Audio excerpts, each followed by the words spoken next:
So I'm sure you've heard people talking about how you can build an app with no coding experience at all. Well, it's true. And today I'm going to start from an idea and walk you through the very first steps of building out an app using Bolt.new. And today I'm actually at day number 2 of a challenge that I've made for myself. The challenge is building out a fully functional app that is deployed and ready to the point that I can send it off to my mom to help her achieve some of the things that she really needs to achieve and wants to achieve in life right now. So to give you a little background about who I am and really where this whole thing came from, my name's Khalil and I've been using ChatGPT, Claude, all the different AI tools, trying to really just get a grip on everything and build everything out. And then I had the goal of automating our real estate investing business using AI tools and automation tools like Make and Zapier. Well, somewhere along this journey over the past couple months, I really fell in love with the idea of building out apps that I can use to help automate our business and automate other people's businesses, and specifically using AI tools to help build these out. So along the way, I found a couple of tools that really changed my whole trajectory. The first one was Replit with Replit agents, and the second one after that was Bolt. But I'm not going to go too far down a rabbit hole with all that. If you want to check out the information on exactly my whole path on this, check out a couple of my last videos and you can kind of get caught up on where I'm at. But today the plan is to actually get started with this project that I've been talking about and that I've been dreaming about over the last few days. So let's talk about a little bit of the history of my use of these tools like Bolt. This is not my first time using the tool. I actually started with a project where I was talking about automating our real estate investing business.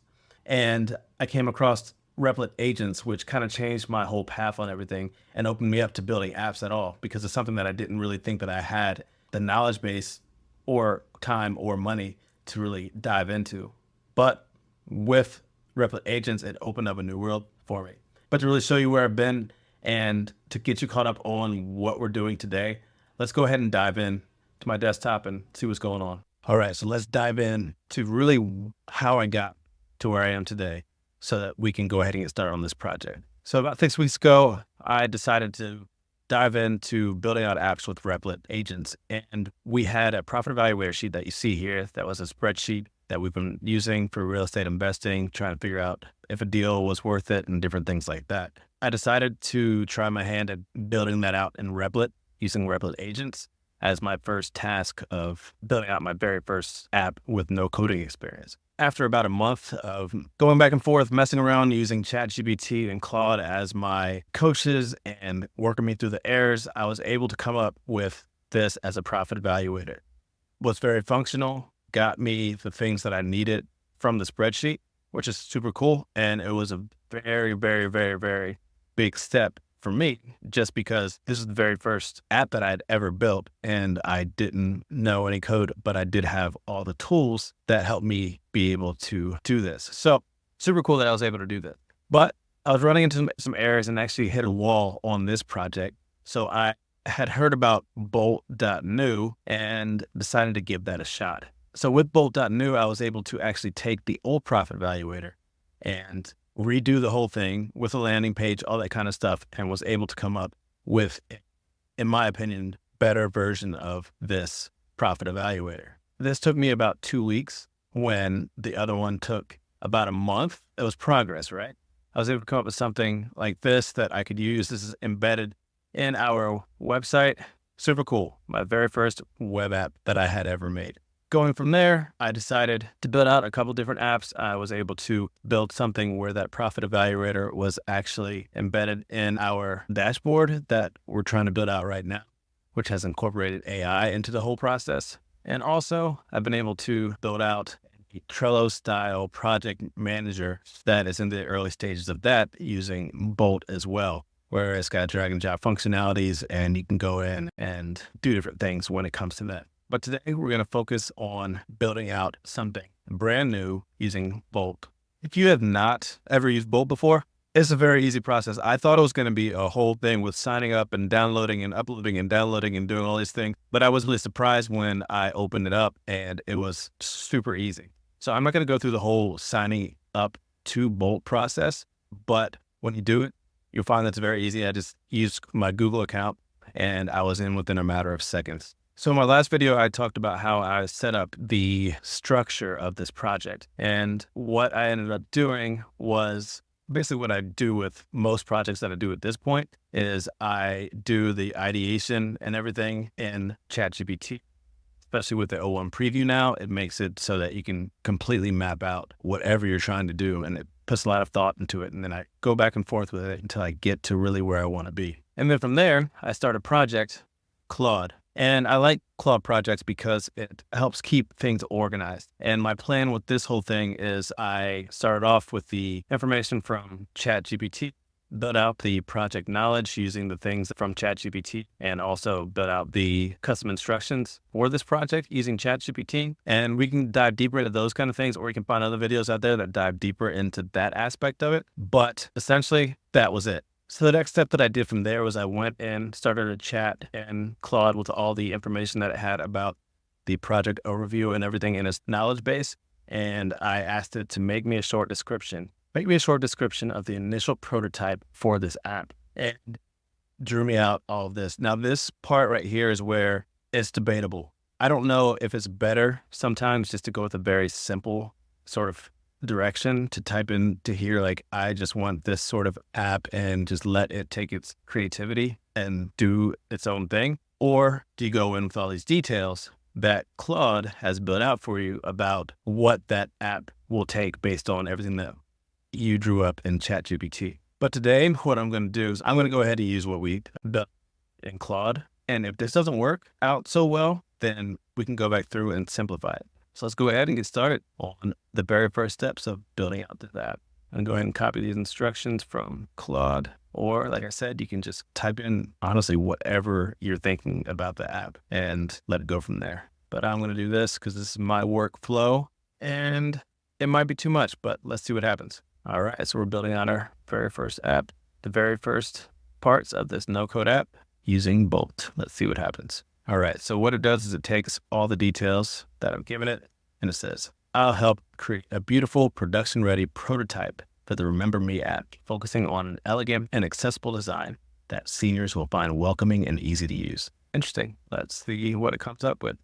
So what it does, which from what I understand is a very sort of tedious part of the process when it comes to building out apps, is this whole thing, which is building out the structure, all the different files that you're going to need in order to actually make the app, creating initial files, installing dependencies, creating source files. And it has been, wow, less than a minute.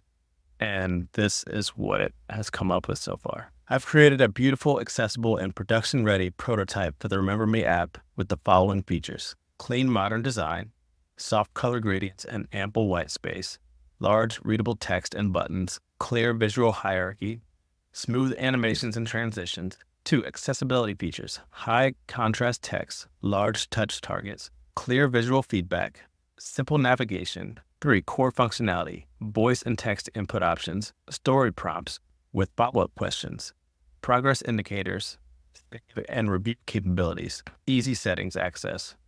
4, components: story prompt displays current prompt and guidance, recording panel handles voice text input, navigation, progress tracking, and movement between prompts. The interface is intentionally spacious and uncluttered to avoid overwhelming senior users while maintaining a professional, modern aesthetic. Now, I can pretty much guarantee you that this is not going to function. Like, it's what Bolt seems to do well is the user interface, but when it comes to functionality right out the gate, it does not necessarily do that. And how really would it? I don't know.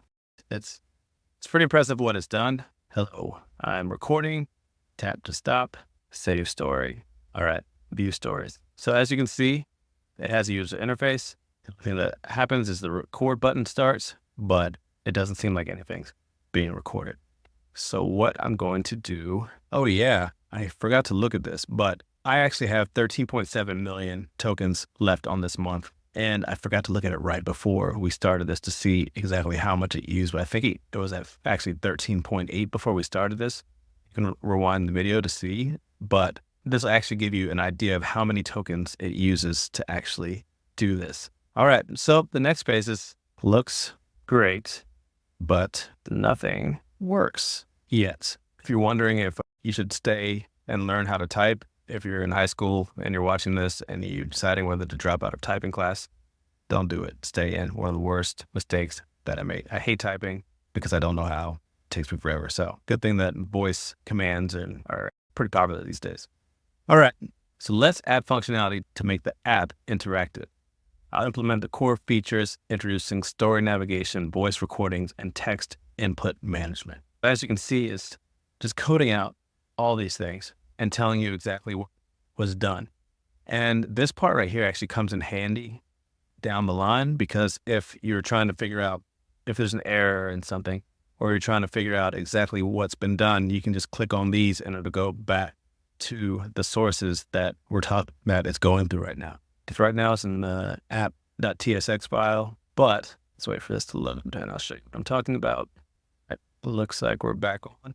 But to show you what I'm talking about, if you had a question about a certain file, you could just click on the file right there and it'll bring you over to whichever file it had updated, and you can look in and see exactly what went on with each of the different files. During this part of it, you can actually learn a lot. And what I've started to learn over the past, 6 weeks or so is how there's certain things that are being repeated, certain file types, certain errors, certain things that need to happen, the structure of different things, the components, all these different things that are starting to sink in, because with repetition and looking at it and troubleshooting, you start to learn a lot. So even though I have no coding experience, at the same time, there's no reason to not try to learn along the way. All right, so it says that I've added functionality to the Remember Me app. Voice recording, implemented voice recording with Media Recorder API, added playback functionality, added error handling for microphone permissions, story navigation, added multiple story prompts and previous next navigation, progress indicators, text input, real-time text input handling, and quite a few different things. State management, types of data, TypeScript interfaces. Interesting. The app now provides a fully functional experience for recording and saving stories through both voice and text input. I don't believe it because it says a lot of things, but it's never really true. Okay, tell me about your first job. What was your role? What do you remember most about your experience? Bolt wants to use the microphone. Okay. Allow on every visit. All right, so talking about my first job. My very first job was at Burger King in Springfield, Ohio, 16 years old. I worked at Burger King and came home smelling like burgers every day and gave free burgers to my friends. Great, but what do we need to do to save the stories? Now, I have learned some things over the past 6 weeks, and we have started using Firebase on, by we, I mean, because I'm the only one on this team right now. But I've started using Firebase as, for one, login authentication. I think that's the word. And also started to try to incorporate it for the database. I don't know that much about it. I'm still learning, but when it comes to saving whatever it is, my guess is that they're going to save it to the local files, which is fine if you're on this computer from what I understand. But then if I switch to a different computer or refresh everything, then I will lose my progress. And I think that's what they're talking about right here. It says, let's add story persistence using local storage and create a dedicated stories view component. I'll also add a modal to view and manage saved stories. All right, so what it says that it has done is added story persistence, added use stories hook for managing stories and local storage. Exactly, that's what I was saying. It's probably using local storage, automatic savings, blah, blah, blah, stories modal, beautiful modal for UI, story cards, integration connected to the modal. All right, so let's try this again, see what happens. But this time, let's share a childhood memory using a voice recording. So when I was a child, what happened? My mother was pregnant with my soon-to-be little sister, and I came running inside, was super excited about saying hi to my mom because my sister was soon to come to this world, and then I hit my head on my dad's briefcase and had to get a whole bunch of stitches. All right, so with text, it does give you the option of saving the story. View stories, share childhood memory. I fell on my face. November 14th, 2024. That's today. Cool. That worked. All right. So it looks like it's working with text, but not with voice right now. View the stories. Still All right, so this is when you go back, and this is the iteration, and we're looking at still 13.7 million monthly tokens remaining. So it's not using up a lot of tokens to do these small iterations, but I have blown through a lot, especially as the project gets bigger. You can blow through tokens really fast, and I'm trying to wait because let's see if it brings it back here. If I just mess everything up by going to this. Right now, I'm at this tier because, what happened down there? Probably messed it up. Anyways, at this tier right here, and looks like I'll be re-upped in 3 days. So I'm trying to blow through those in the next 3 days because I don't really feel like going up to this tier. But they do have a free tier. So you know that you go through that pretty fast, but you can build out a small app, or at least the prototype of an app with that. All right. I've imported your Stack Blitz project. Okay, so I guess when I backed out of that, it actually kicked me out of it, and it had to re-import the project. But it's back up already, and we're good to go. So let's go ahead and send the text. Story was saved, but the voice story did not save. And this is essentially how it goes, the whole process. You tell it what you want, you get back something. You get back much more than you could have months, even 6 weeks ago. The level of production and what you can get out of this thing for a non-coder, non-developer like myself, incredible. But it's just iterating back and forth. And that's why building out something that's kind of meaningful can take a while. You can sit down for 2, 3, 4 hours at a time and get through certain things, but a lot of times you get stuck. All right. But the thing is, today we have not seen any errors yet, which I was trying to show you that. So we're going to go until we at least get some errors, and then we can back out or find a good save point from this, because I just wanted to show you just how easy it is to get started. And then from there, we can just really start to develop this thing. Okay. They've added some things. Now when you record on a voice story and click Save Story, it will be properly stored and visible in the story's modal. You can test it by doing the stuff you're supposed to do. All right, let's tell about the third story. Tell me about your favorite holiday tradition. That's a good one. I would say that my favorite holiday tradition is Thanksgiving dinner, because I really love food. So a holiday that is built around eating as much really good food as you can and sitting around and drinking and not having anything else to do but that, love it. All snappy that.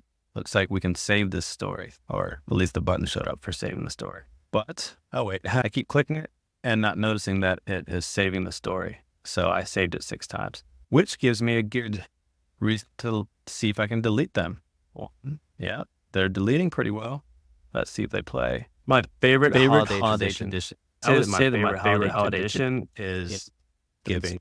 All right, so we can play it back. The stories are saved. All right, so right now it is saving the stories. But at this point, this is when you go back and you look at your plan and you say, okay, cool, it's done this, but what is my vision for this thing? I could dive in deep right now and really focus on the user experience and the user interface to make it look amazing, but I really want to focus on the functionality and make sure we have the core app down before even really diving into that, because it can change so much that the user interface might not even be relevant by the time that I have figured out a couple of things about how this would work. And one of the fun things about it is you'll get ideas and you'll think about different things that you can add to it, or different ways to go about it based on your vision versus what it presented to you. I'm going to do just a couple more things I'm going to try to get an error message for you. And let's let its creativity come out a little bit versus me guiding it as much. No, actually, let's do this. Let's go ahead and jump in and tell that the save button is on after, but still can't be clicked. The issue is that we need to update the button's disabled date based on both text and audio content. Let's fix this in the app component by adjusting the save button's disabled state project. And this is what I'm talking about as well, because the learning that is really cool with this, because it doesn't just do it, but it tells you what it's doing. And then you can sit there and look at it and see what is doing at the time in order to make whatever it's saying happen. So, and that's the repetition, the different things that I'm talking about that I'm starting to learn based on just doing things like this over and over. All right, we still have 3 saved stories. And, oh, actually, I spaced out there. It actually was saving. And I don't know what it just did there, but it did some updates based on me saying that it wasn't saving, even though it was. Let's talk about, whoa. Okay. So that, I started it and I did a small accidental recording, which makes me think, hey, I would need to have an option to redo the recording instead of just the option of saving it. Can you build an option to save or redo this story? I'll add a confirmation panel that appears after recording, allowing users to save or re-record their story. Nice. I like it. That's pretty standard. And these are the kind of things that you just pick up on as you use them. And a lot of things that you don't think about in normal, just everyday life, little things like that, that as you start to build it out, you're like, oh, and then you're using apps or using websites and different things, and you start to notice these things that people are doing, and you start to appreciate actually the complexity of a lot of them. All right, save story. It allowed me to save that story. There we are. So I can honestly, with this, go down a rabbit hole for hours and hours and hours, which I've done. And then I end up using all my tokens, but I end up creating some pretty cool things, at least in my opinion, based on having no qualifications to be able to do stuff like this. And once we do hit errors, which I'm sure we will all these next few days, my workflow is typically, if I get an error, I take it and I copy it right back into here and let it work itself out. Sometimes it catches the errors on its own, and then it says, would you like for me to try to fix this? And you do it through there. But sometimes you get into the deep where you're going over and over and over, and you can't quite get that solution for it. That's when I break out the big dogs like Claude and ChatGPT, which is obviously powered by, I'm pretty sure, Claude or one of the other LLMs, but I'm pretty sure it's Claude. But then I can go in here and I can go back and forth and give it screenshots of this is what's going on. Boom, screenshot here, drag it over to here, and just talk to it about why did that not work. But normally I can screenshot it, drag it over to there. Oh, it's because I'm in O1 preview, and that does not give you that option in O1 preview. But let's say I was in a different chat with ChatGPT 4.0. This is actually my personal coach thread that I had built out in ChatGPT, and boom, there we go. So if this was my chat that I was doing to fix errors, I would be using probably 4.0 or 4.0 Canvas. And then I would say, this is not working or whatever. And then it would give me solutions or its solution idea of what to do to fix it. And Claude does the same thing. And Claude will usually distribute out the code. ChatGPT will distribute out the code a lot of times as well. They're not always the same answers either. So it's interesting to see the different variations, and there's different ways to fix certain problems. And sometimes it doesn't work.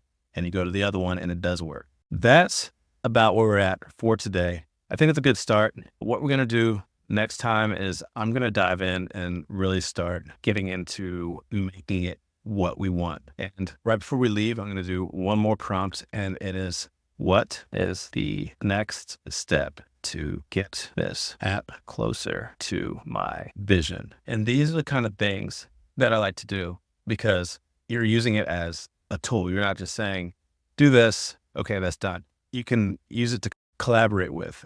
That's what I'm trying to say. Based on the current state of the app, here are the key areas we could enhance. And it gives you the different areas that you could make to do it better. You can go back and forth between what you had envisioned and what you talked to with ChatGPT and the plans that you drew up and say, okay, this is not where I was going. This is not what it is. Okay, that sounds like a good idea. Let's go ahead and focus on this next. So basically saying story organization and categories, good idea. AI integration, which is a good one because that one I've had problems with in the past, and all these other different features that we can tackle later. But that is essentially it for today. I just wanted to get this thing started because this is day 2 of my challenge of building out an app from an idea so that I can have something that's meaningful to give to my mother and build out something that is meaningful and useful that solves a problem that a lot of people have, and a lot of people might not even realize that they have at this point. Starting tomorrow, we're going to be 38 days left, day number 3 of this 40-day challenge. Let's see where this thing goes. Make sure to subscribe, do all those things, follow whatever channel this is on. follow the journey because I'm looking forward to seeing exactly where this goes. And I want you along with me so you can learn maybe how to do certain things like this in your life as well. All right. See you tomorrow.